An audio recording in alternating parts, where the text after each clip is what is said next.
Hello दोस्तों, एक बार फिर से वेलकम है आपका इंडियन पिटारा पर। पेश आपके सामने महाराष्ट्र बोर्ड की 12वीं में पढ़े जाने वाला एक लेसन बिग डेटा का दूसरा भाग। इस लेसन का पहला भाग इस चैनल पे ऑलरेडी मौजूद है और नीचे डिस्क्रिप्शन में उसका लिंक दिया हुआ है, तो उस लिंक पे जाके पहले वाले भाग को आप ज़रूर देखें ताकि इस भाग को समझने में आपको और भी ज़्यादा आसानी हो।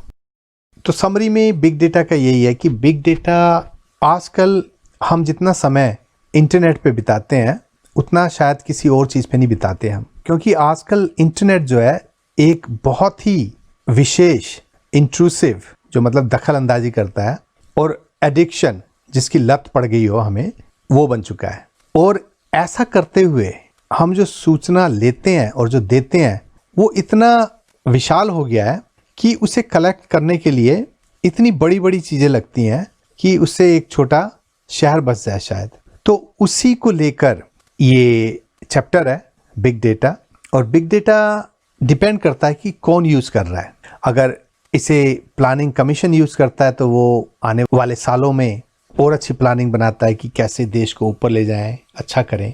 अगर ये हेल्थ सेक्टर में जाती है तो वो डिसाइड कर सकते हैं कि कैसे हेल्थ सेक्टर को और मजबूत बनाया जाए, ज़्यादा से ज़्यादा लोगों में स्वास्थ्य पहुंचाया जा सके। लेकिन यही डेटा जब कमर्शियल कंपनीज के पास जाता है तो वो उस डेटा को एनालाइज करके आपकी दुखती रग क्या है शॉपिंग की, वो पकड़ सकते हैं। बिग डेटा के फ़ायदे भी बहुत हैं और बिग डेटा के नुकसान भी बहुत हैं। तो डेटा हर वो चीज़ है जो आप अपने मोबाइल पे करते हो, अपने इंटरनेट पे करते हो, YouTube, Google, Instagram, WhatsApp, Tinder, जो भी चीज़ें सारी है, ये सब बिग डेटा का एक पार्ट है। अब हम आते हैं बैंकिंग, फाइनेंस एंड ट्रेडिंग में बिग डेटा का यूज़ कैसे होता है, इसको देखते हैं। With a big data analytics, analytics का मतलब होता है, मान लीजिए एक ऐसा सॉफ्टवेयर जो डेटा को आसान बना रहा हो। वो कह रहा है कि 9 बजे जो डेटा आया है वो ऐसा है, उसका नाम ये है, ये फलाने बंदे ने किया था और ये फलाना जो बंदा है वो ऐसी ऐसी चीज़ों को यूज़ करता है, ऐसी ऐसी शॉपिंग करता है। तो इन चीज़ों को एनालिसिस करता है वो। The investment pattern of the people can be studied. और बिग डेटा से जो इन्वेस्टमेंट, जो लोग पैसा लगा रहे हैं या जहाँ पे पैसा लगना है, उसका पैटर्न क्या है, वो किस तरह का होगा, कहाँ लगेगा, कितना होगा, कितनी रिलायबिलिटी होगी, इन चीज़ों को पढ़ा जा सकता है इस डेटा के कारण। New insights have enabled the banks and finance companies to come with suitable plans.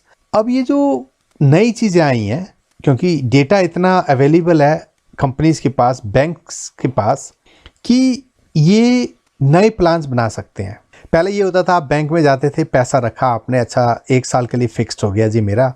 लेकिन आजकल बहुत सारे दूसरे भी प्लान हैं, क्योंकि बैंक्स के पास डेटा अवेलेबल है। कोई सिर्फ 6 महीने के लिए सेविंग करना चाहता है क्योंकि 6 महीने के बाद उसे ट्रैवल पे जाना है, तो उसके लिए एक प्लान बना के रखा हुआ है। कोई बेटी की शादी के लिए जोड़ रहा है तो उसके लिए 20 साल का प्लान है। कोई टैक्स फ्री में इन्वेस्ट करना चाहता है तो उसके लिए एक प्लान है। तो ये जो प्लान है पहले जैसे होते थे कि आप बैंक में गए, आपने खाता खोला, उसके बाद ये सारे काम होते थे। अब बिना बैंक में गए ही आपके पास हज़ारों ऑप्शन है। जो इन्वेस्टमेंट है, जो पैसा लगाने वाला है बैंक में, उसके पास भी बहुत सारे ऑप्शन है, क्योंकि बैंक समय के अनुसार उनको और ज़्यादा ऑप्शन दे रहा है। तो एक इसको मैंने इजी करके आपको बताने की कोशिश की है। Big data has enabled smooth functioning of these agencies and institutions. और इस डेटा के कारण ही ये जो बैंक्स हैं, ये जो बचत या कारोबार होने वाली जगह हैं, इनको चलाने में भी बहुत ही आसानी हो गई है। आप ऑनलाइन बैंकिंग करते हो तो आपको फेस टू फेस बैंक नहीं जाना पड़ता।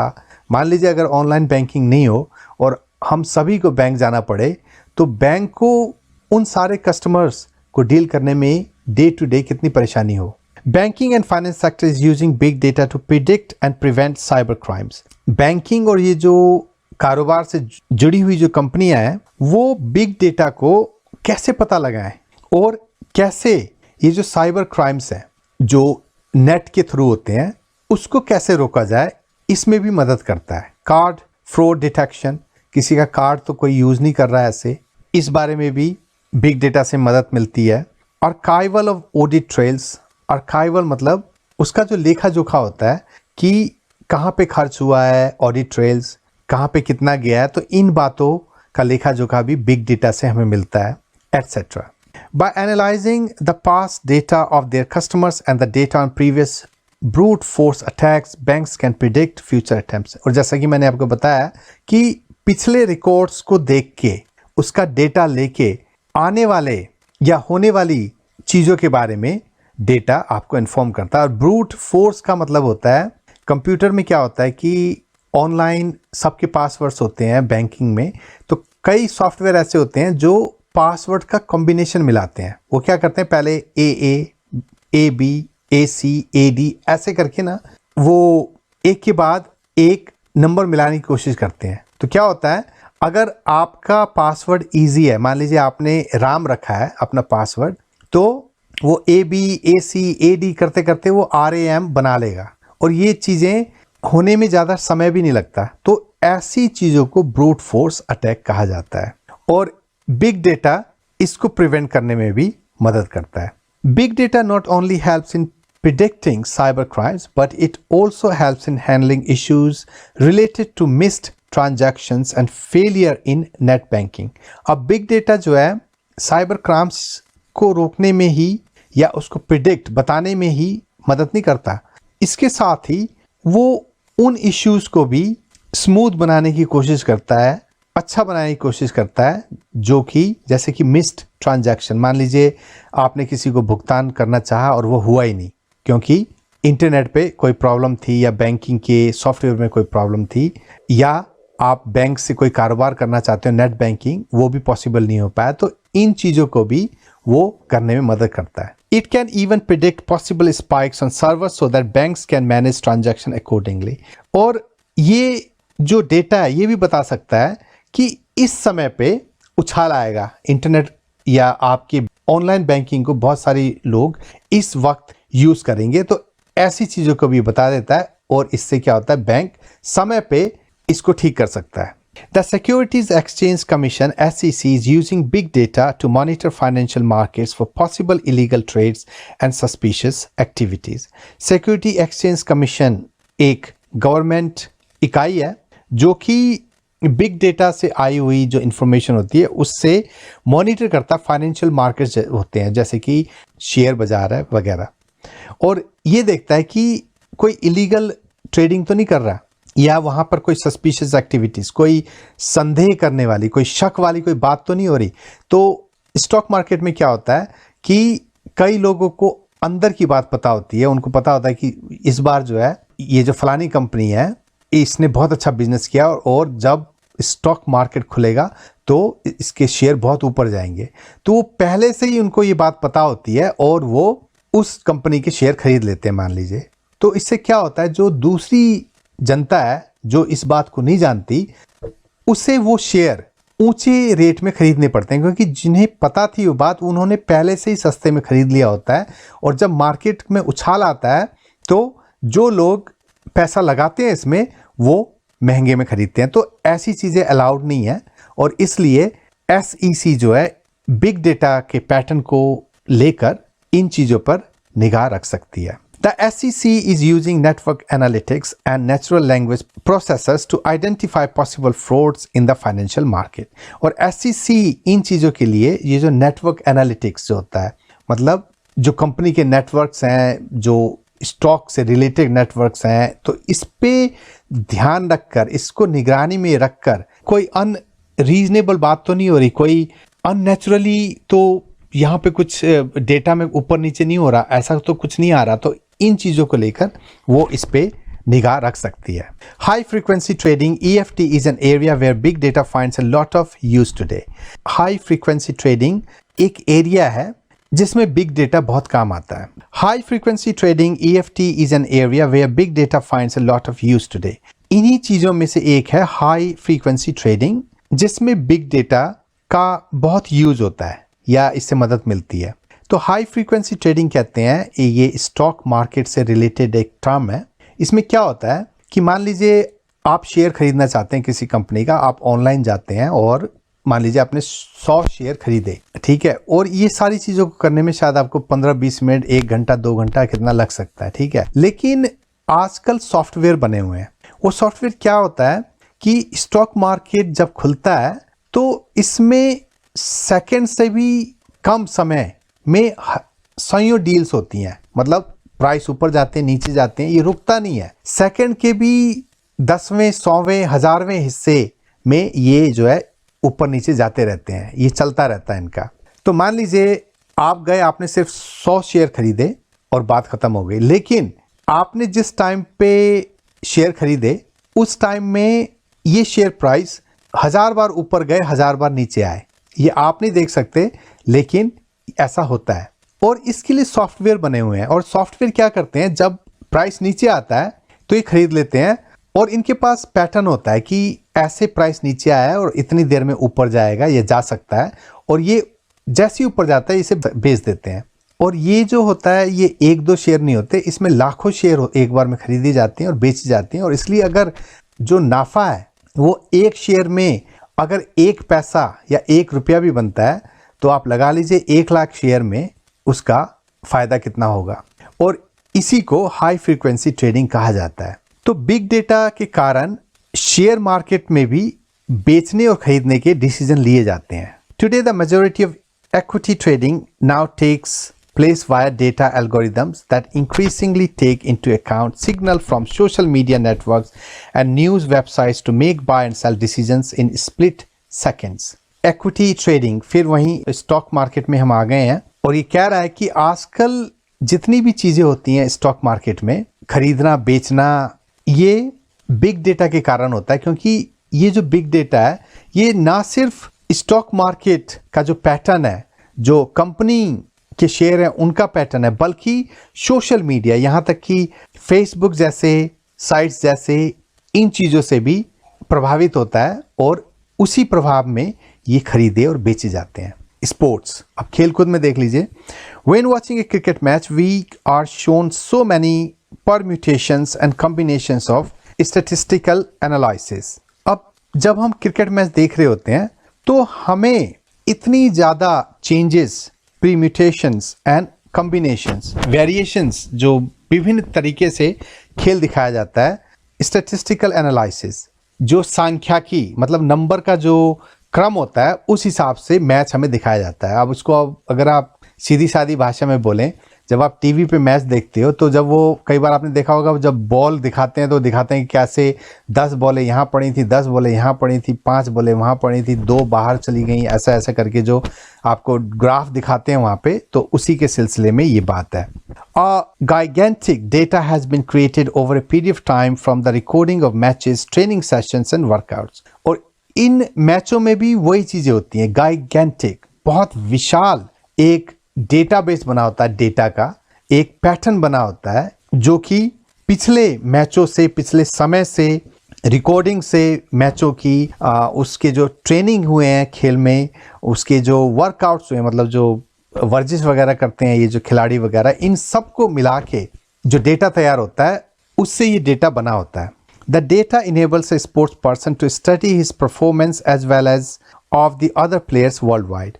अब ये डेटा क्या करता है कि मान लीजिए कोहली है, कोहली ने कितने मैच खेले हैं, उसकी परफॉर्मेंस कैसी रही है, वो कब वर्कआउट करता है, कैसे वर्कआउट करता है, उसकी ट्रेनिंग कहाँ कहाँ रही है, कहाँ कहाँ खेला है, उसने परफॉर्मेंस कैसा दिया है, कितने में वो हारा है, कितने में जीता है, कितने में छक्के लगे हैं, चौके लगे हैं। तो ये सारी जो चीज़ें हैं, इनको जब एक डेटा मिला के इसको एनालाइज किया जाता है तो विराट कोहली ये देख सकता है कि उसकी परफॉर्मेंस वर्ल्ड के जो टॉप 5 या 10 बैट्समैन है या ऑलराउंडर है उनके अगेंस्ट कैसी रही है।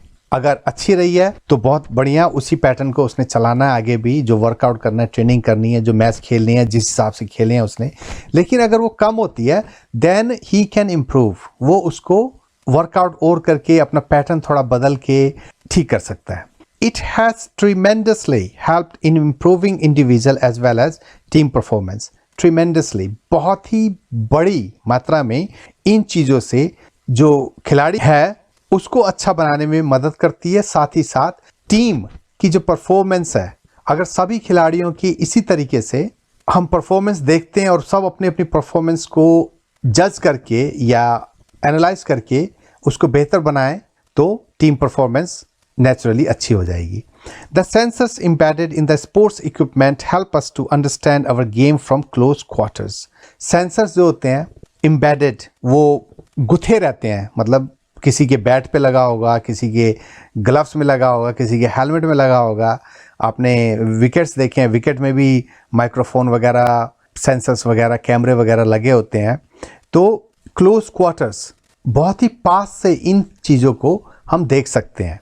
The sensors help us to understand the field conditions, the weather, individual performance etcetera. ये जो सेंसर्स हैं ये हमें बताते हैं कि फील्ड की कंडीशन क्या है, मतलब बता सकते हैं हमें कि बहुत ज़्यादा ड्राई फील्ड है या वेट है, जो वेदर है वो कैसा होगा या है, और इसमें खिलाड़ियों ने कैसा परफॉर्मेंस दिया उसके बारे में भी ये सेंसर्स बता देते हैं। मतलब हर जगह कुछ ना कुछ ऐसा लगा हुआ है जो आपको देखता रहता है। Video analytics help us to see each and every performance minutely. और ये जो वीडियो को एनालाइज किया जाता है, इससे हम देख सकते हैं कि परफॉर्मेंस कैसी रही इनकी।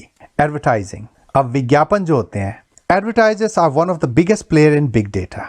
ये जो विज्ञापन देने वाली कंपनियां होती हैं, जो करती हैं विज्ञापन, इनको बिग डेटा की बहुत ही ज़्यादा ज़रूरत होती है। और अब तो इसका अनुमान भी नहीं लगाया जा सकता कि ये कितना पसंद करते हैं बिग डेटा को। Be it Facebook, Google, Twitter और any other online giant, all keep a track of user behaviour and transaction. और ये बात बिल्कुल सटीक कही है यहाँ पर कि फेसबुक, गूगल, ट्विटर या और कोई भी ऑनलाइन जायंट हो, जैसे अमेज़न है, ये आप जब नेट पे जाते हो, जैसी आपने ब्राउज़र खोला, इनकी जासूसी शुरू हो जाती है।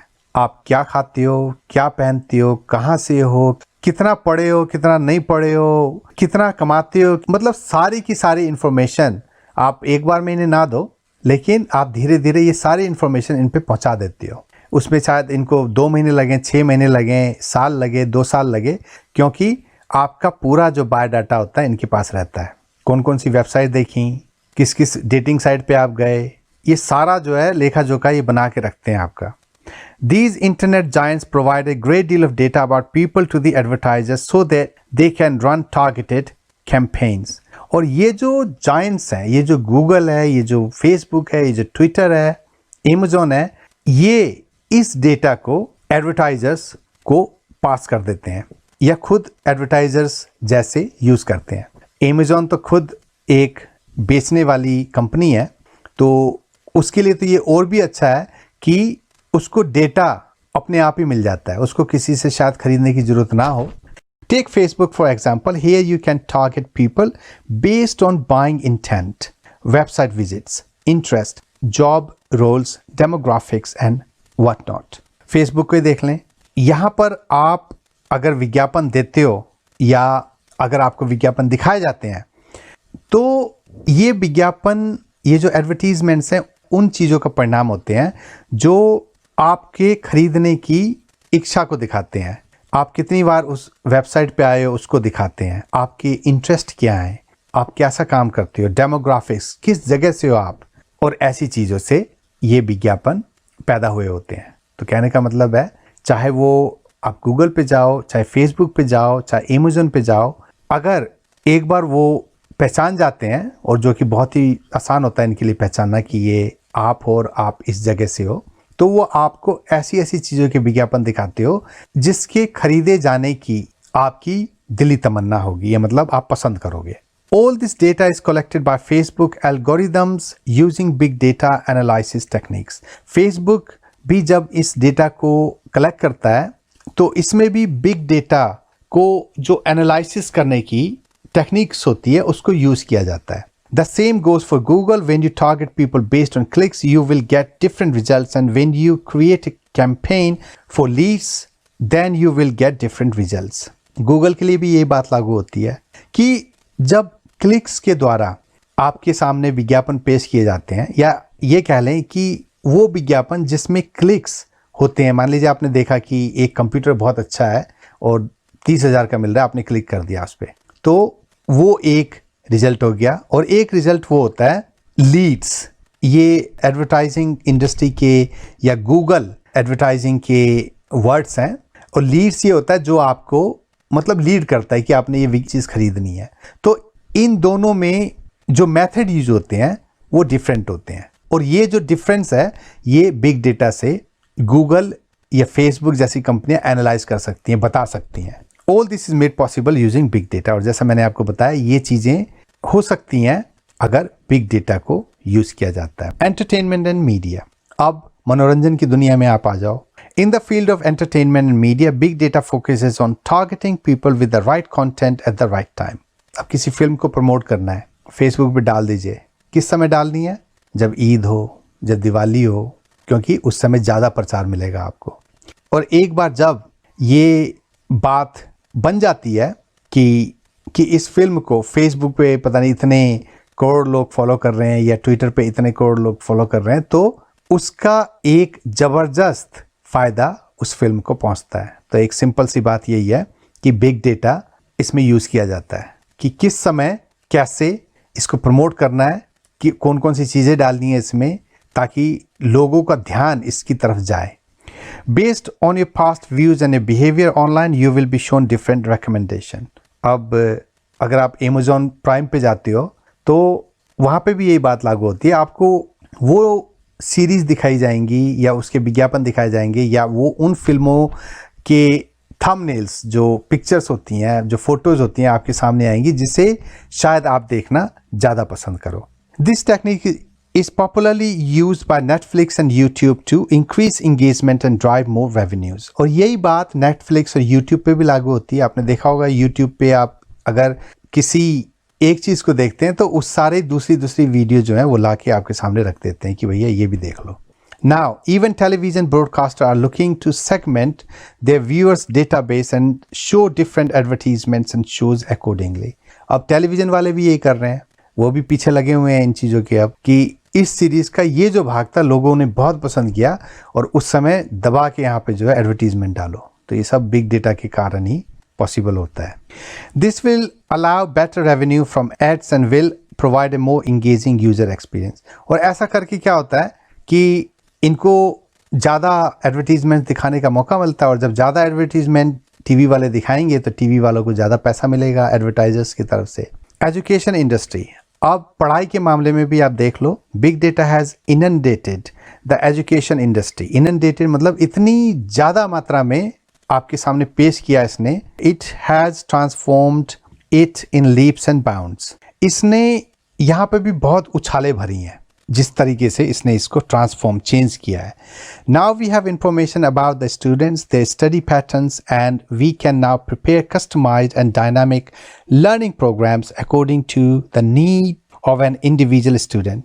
अब हमें पता है कि स्टूडेंट कहाँ से हैं, कौन है, उनकी पढ़ाई के जो पैटर्न्स हैं वो कौन कौन से हैं, और उसी हिसाब से एजुकेशन प्रोवाइडर्स जो हैं अपने प्रोग्राम को बनाते हैं ताकि वो स्टूडेंट्स की जो नीड्स होती है, जो आवश्यकता होती है, उसको पूरा कर सकें। Every students comprehension level is different. Comprehension जो समझने की शक्ति होती है हर स्टूडेंट की अलग अलग होती है। The course material can now be design catering to different requirements of the student. और जो कोर्स के मटेरियल हैं इसको भी हर स्टूडेंट्स की आवश्यकता के अनुसार बनाया जा सकता है। Big data makes it convenient to understand their choices. Student की चॉइसेस क्या है उसको बनाने में प्रोवाइडर्स को आसानी होती है। देयर डिफ़िकल्टीज, उन्हें किन बातों से परेशानी है इसको समझने में उन्हें आसानी होती है। Information regarding various courses and their specialities, हर कोर्स के बारे में सूचना होना और उसमें कौन कौन सी खास बातें हैं ये बताई जा सकती हैं। We also have an access to the results, और इसके साथ ही इन चीज़ों को जब हम यूज़ करेंगे तो उनके कैसे रिजल्ट आएंगे, स्टूडेंट्स जो हैं को फ़ायदा होगा, उनकी जो परफॉर्मेंस है वो अच्छी होगी या नहीं होगी, इन बातों के भी रिजल्ट हमें पता चल जाते हैं। From the results we can gauge the progress of the students, और जो रिजल्ट्स आते हैं उससे हम गोज पता चला सकते हैं कि स्टूडेंट्स को इससे फ़ायदा, प्रोग्रेस हो रही है नहीं। Understand his strength and weaknesses, इसके साथ ही स्टूडेंट्स कहाँ पर मजबूत है और कहाँ पर कमज़ोर है इस बारे में भी पता चल जाता है। This will help in guiding the students regarding the best career for him based on his mental makeup and abilities. और जब ये बातें पता चल जाती हैं कि स्टूडेंट्स किन चीज़ों में अच्छा है और किन चीज़ों में वो अच्छा नहीं कर रहा है या उसका इंटरेस्ट नहीं है, तो उसी हिसाब से उसको फ्यूचर में किस कैरियर में जाना चाहिए, उसकी एबिलिटीज़ क्या हैं, उसके बारे में हम बता सकते हैं. An in depth study of all this would definitely give new insights into the education industry and help in improving the operational effectiveness and working of educational institutes. और इन सब के बारे में जब हम गहरी जांच पड़ताल कर सकते हैं तो जो एजुकेशन इंडस्ट्री है, जो कॉलेजेस हैं, जो यूनिवर्सिटीज़ हैं, जो पढ़ाई के दूसरे निकाय हैं, उनको भी हम अच्छा बना सकते हैं, उनकी कार्य करने की शैली को हम अच्छा कर सकते हैं. This would in general enhance progress of all students. और ऐसा करके हम सभी स्टूडेंट्स की जो क्षमता है उसको बढ़ा सकते हैं. Big data has provided solution to one of the biggest pitfalls in the education industry. और बिग डेटा के कारण क्या हुआ, पिटफॉल, ये जो गड्ढे होते हैं एजुकेशन इंडस्ट्री के, उसको भी सोल्व करने में हमें मदद मिलती है. That is one size fits all. क्योंकि ये जो गड्ढा है उसका कहना है कि एक ही तरीके की शिक्षा सबके लिए काफ़ी है. मतलब हमें हर स्टूडेंट्स को अलग अलग नहीं पढ़ाना, अलग अलग से मूल्यांकन नहीं करना, एक ही तरीके से सबको लेकर चलो. तो ये जो गड्ढा है इसका उपाय भी हम निकाल सकते हैं. We have innumerable uses of big data. हमारे पास बिग डेटा को यूज़ करने के अनेक, असंख्य, इननंबरेबल कारण है. It is helpful in scientific researches. Scientific research में भी ये हमें काम लगती है. अंडरस्टैंडिंग जियोग्राफिकल फिनोमेना, जो भौगोलिक कई बार घटनाएं होती हैं, फिनोमेना, जैसे कि बवंडर आ गया कहीं जगह, तूफान बहुत बड़ा आ गया, पहले कभी नहीं हुआ था ऐसा, तो ऐसी चीज़ों को समझने में भी हमें आसानी होती है. Helping in the smooth working of the government machinery etcetera. और इसके साथ ही गवर्नमेंट मशीनरी, मतलब जो खुद ये गवर्नमेंट है, इसको भी चलाने में हमें मदद मिलती है. It is a genie in our hands. Genie कहते हैं जिन को. तो ये एक किस्म से लगा लो हमें अलादीन का चिराग मिल गया है. It lies in our hands to make the optimum use of it for the benefit of mankind. और ये जो डेटा है, ये ऑप्टिमम, एक ऐसा जरिया हमें मिल गया है जिससे कि संपूर्ण मानव जाति का फायदा हो सकता है.